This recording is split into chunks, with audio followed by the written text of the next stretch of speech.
Good day, everyone. Welcome to Real Conservative Headline News. I'm your host, Nathaniel Rajkumar. Starting off, of course, locally here in Trinidad and Tobago, good news, residents of San Fernando West are already reaping the benefits of the WASA Executive Evolution Team's nationwide infrastructure assessment initiative. Many communities now enjoy a 7-day water supply while vital sewer and pipeline repairs are scheduled for upcoming weeks. Member of Parliament for San Fernando West, Dr. Michael Dowlath, accompanied the WASA Evolution Team on Saturday. Video footage for this particular report was provided by TTT. Now, before I let you all see the short video clip, I just want to remind WASA and the Kamla Persad administration that even I celebrate the joy that residents of San Fernando and various areas down south are experiencing now because of WASA's significant improvement and performance under the Kamla Persad administration. But please remember areas like Sangre Grande, and in specific, in the northeastern settlement, there are residents in Upper Babwande and these types of areas that haven't received a water supply in over 4 years. And therefore, most likely, there's need to repair pipelines in those areas as well. I'm not saying that it wouldn't be done because under the Kamla Persad administration, everyone will receive service. Everyone's needs will be addressed.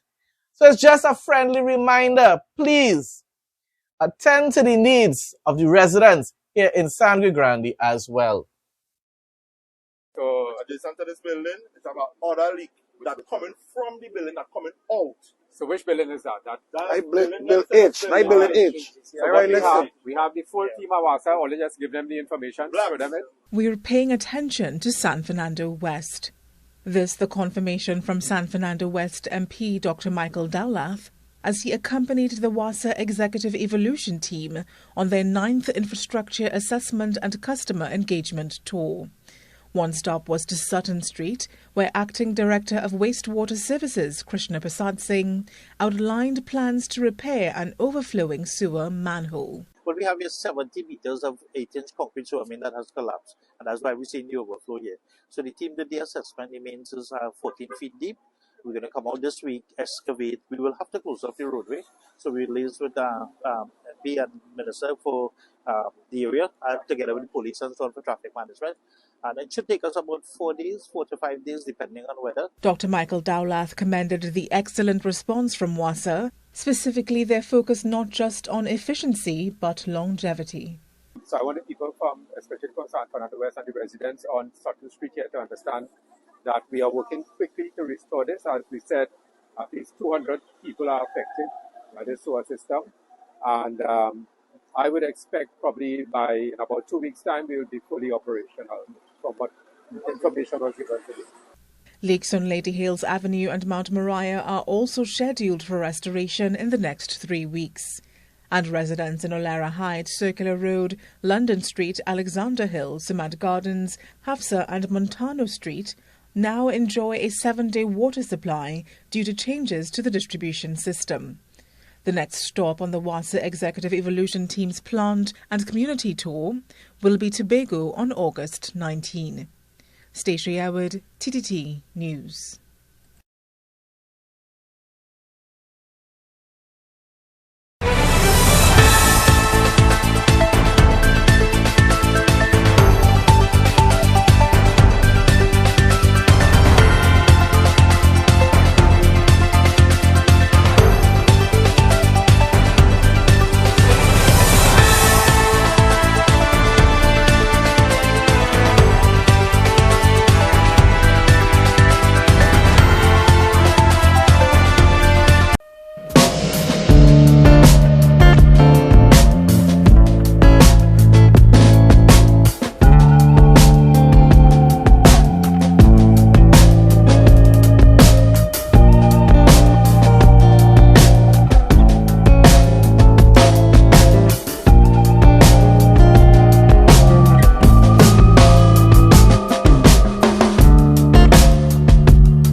Point Lisa's desalination plant's yearly shutdown starts today. And the Water and Sewage Authority of Trinidad and Tobago, WASA, is asking the public to keep an eye on its social media accounts for updates because, of course, it's going to disrupt the water distribution throughout various areas here in Trinidad and Tobago. But it's important, it's necessary. The planned maintenance shutdown, which is set for Monday, August 18th through Sunday, August 24th, 2025, was announced to WASA by the Desalination Company of Trinidad and Tobago, DELSACOT, last week. Minister Watts leads back-to-school drive. 350 students were equipped for success.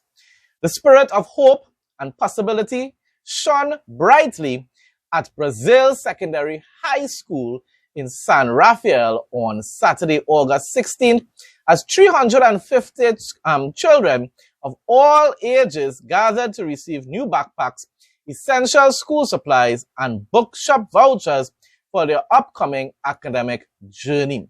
This transformative back-to-school drive, led by Minister of Sport and Youth Affairs Philip Watts, became an unforgettable moment of joy, empowerment, and community togetherness. People, that is exactly what I remember when it pertains to the Kamla Persad and the UNC's style of governance, whether it was under Pandey or whether it is under the Kamla Persad administration.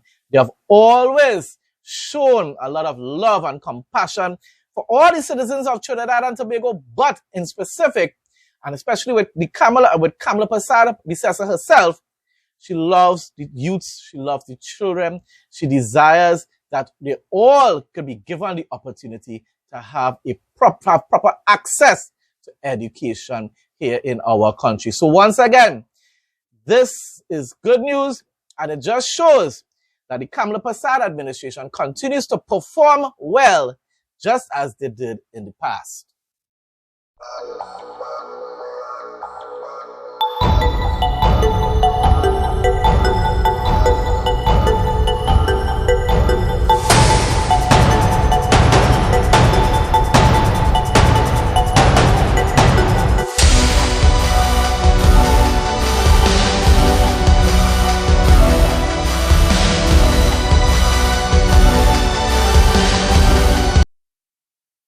Now for some regional news, and we're starting off with Guyana. Over 600 families residing in the Timehri North received a long-awaited assurance on Sunday as President Dr. Irfaan Ali announced that the process towards informal land titling has officially commenced. You know, like how we have the deed of comfort here in Trinidad and Tobago that began under the Kamla Persad administration and even to an extent Pandey's administration. During a community engagement, the president also revealed plans for a significantly expanded daycare facility at Cheddi Jagan's International Airport, which will serve not only the local airport staff, but the wider community. Yesterday, I showed a video of a lot of residents already beginning to receive their land titles and how thankful they were. Some of them have been waiting for decades. But under the Irfaan Ali's administration, they were able to receive it after applying probably like about a year or 6 months ago. That's performance, people. That's really good performance. The lights are on. The new Demerara River Bridge is moving closer to completion. I saw the video of it. It's beautiful. It looks lovely. Some photos as well that I will have. It will be in the display in the intro of this newscast. Video footage was provided by Guyana Chronicle. President Dr. Irfaan Ali has announced that the People's Progressive Party civic government will give every Guyanese child in school $200,000 per school year. That is Guyanese money, but it's still significant money, and I'm very sure that the citizens of Guyana, no matter from which area they belong or which political party they support, will be very thankful for that school grant. He said, we are going to put in your children's pockets an additional $200,000 every year at a minimum. So there's plans, of course, to increase it as time goes on, as Guyana continues to prosper and become one of the leading nations in our region. Ali announced at a rally in Lethem, Region 9 today.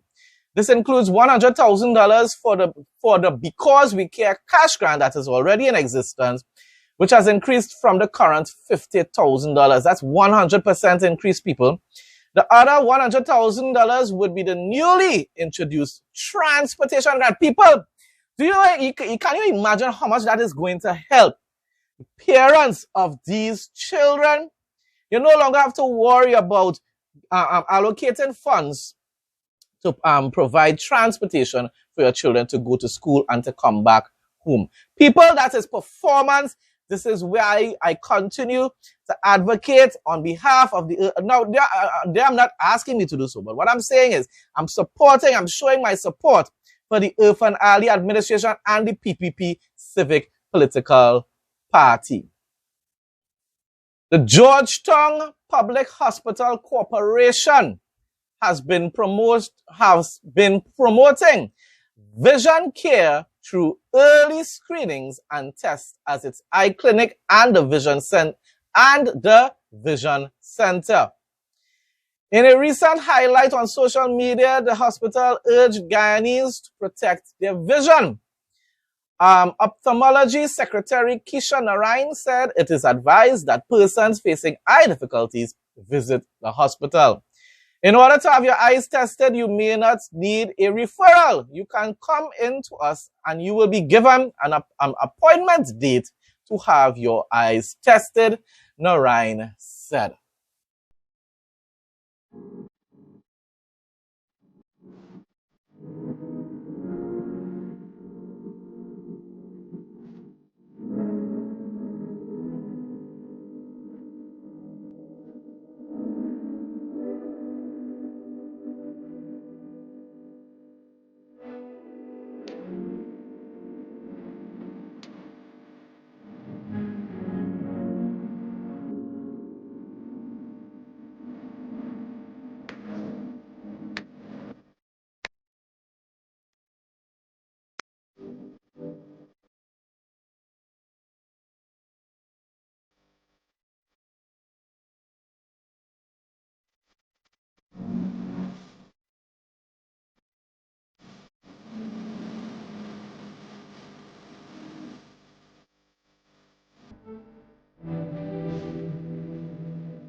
The National Sports Commission, NSC, has thrown its full support behind Guyana's top junior chess players, enabling them to travel to Barranquilla, Colombia, for the prestigious FIDE World Youth Under-16 Chess Olympiad. The team of 4, accompanied by coach and FIDE master Anthony Drayton, is set to compete on a global stage from August 16th to the 23rd. The team is led by Kyle Couchman, the 2025 National Junior Chess Champion, who will take his place on board 1. Best of luck to all of them. And of course, that's definitely going to be an adventure for these young people. Positive types of activities. That's what we need to be promoting here in Trinidad and Tobago as well.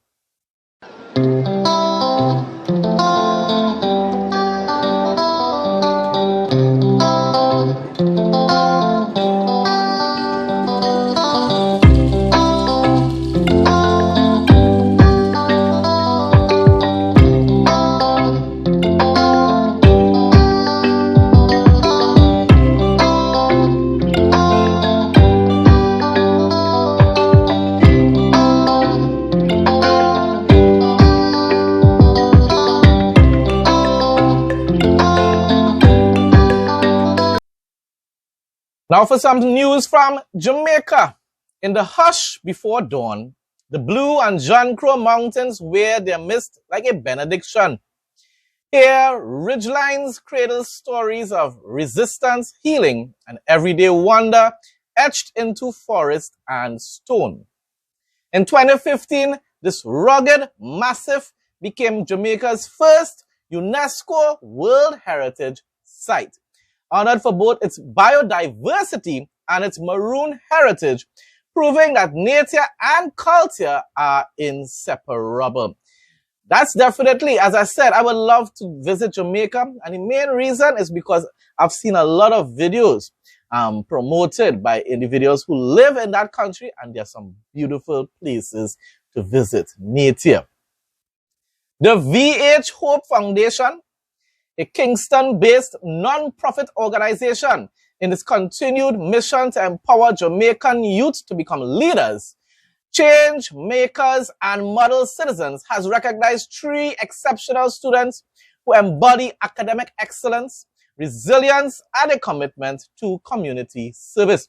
The foundation's 2025 honorees are Deanna K. Anderson, Deandra Douglas, and Zedain Lichmore, who are being celebrated for their inspiring achievements and their dedication to uplifting others.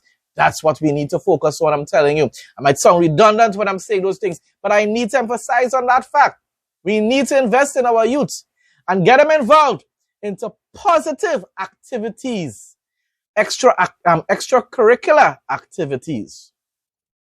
This year's awards highlights each recipient's quest to demonstrate that hope is not just an ideal, it's an active force for transformation, said Dr. Ruby Jaising, Executive Director of the VH Hope Foundation. I will keep saying this, people, even here in Trinidad and Tobago. And once again, it might sound as though I'm being redundant, but there's need for construction of multiple community centers, especially when a district or area is very large, like Diego Martin, or even here in Sangre Grande. We need more than we need multiple community centers. And don't just leave it for just functions, certain type of ceremonies or functions once in a while. You need to have active programs taking place on a weekly basis, sometimes probably even during the week. During the weekday. But mostly on a weekend, whereby the youths can get involved into sporting activities, talent shows, and counseling sessions. Provided, of course, leave it open for both the parents and the youths, but definitely the youths. We need to focus on encouraging them to follow a positive path in life, people. But it begins at the community level.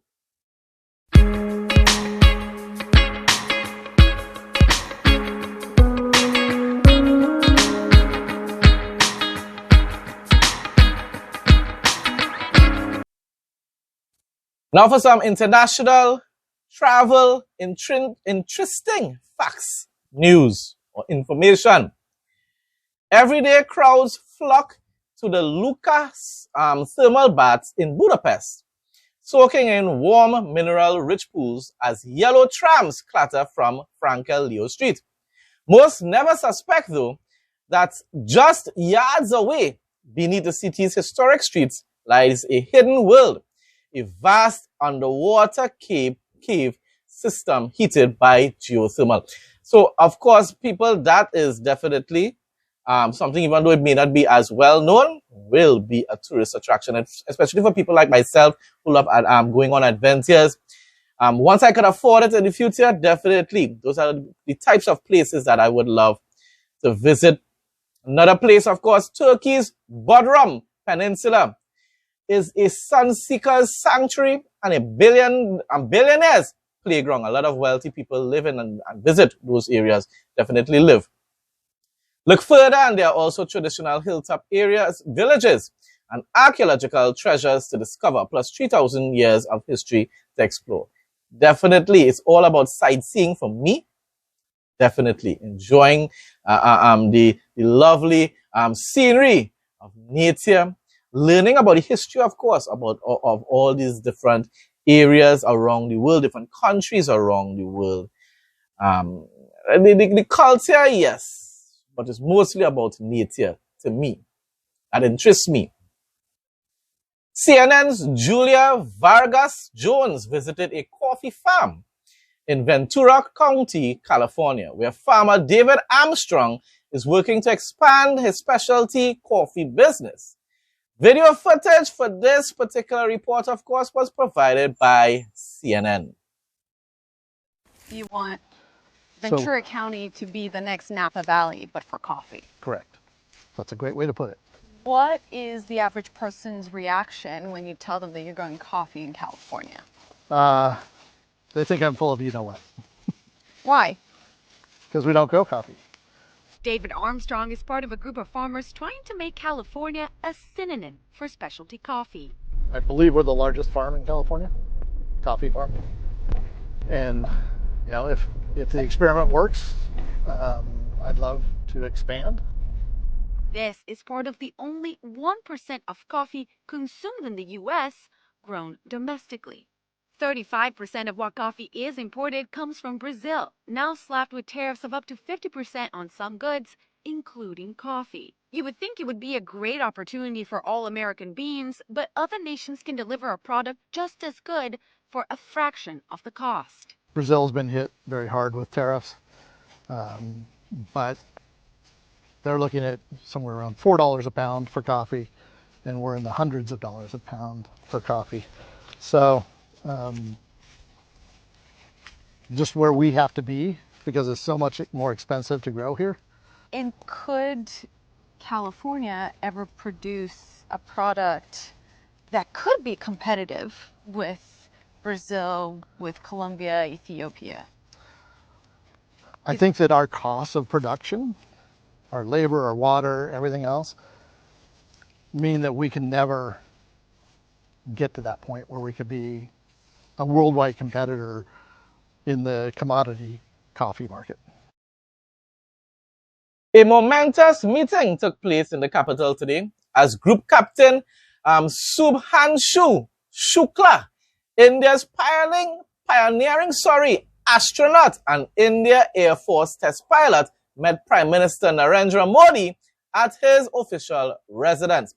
In a gesture laden with patriotic pride, Shukla presented the Prime Minister with the Indian national flag he personally carried to the International Space Station during his historic AX-4 mission, symbolizing the nation's leap into a new era of human space flight. So, of course, that is interesting on so many levels. You know, India is advancing and advancing significantly.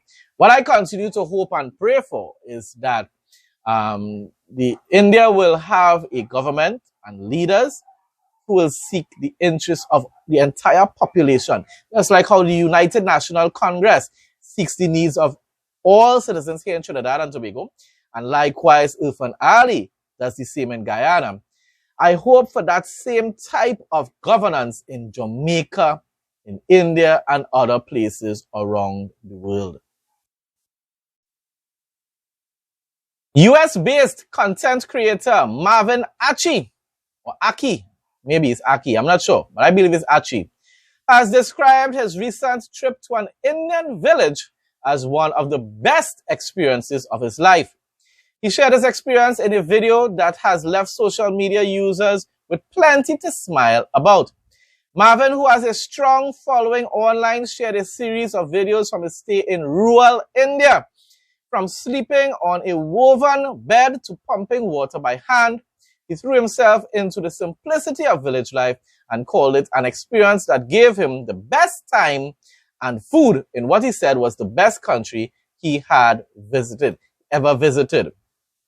In another clip, Marvin tucked into local cuisine alongside Indian content creator Shivani Kumari, Big Boss OTT fame, who is also known for documenting her own life in the village. And of course, definitely is the rural areas I would love to visit once I go to travel into places like India, Jamaica, throughout the Caribbean, and around the world.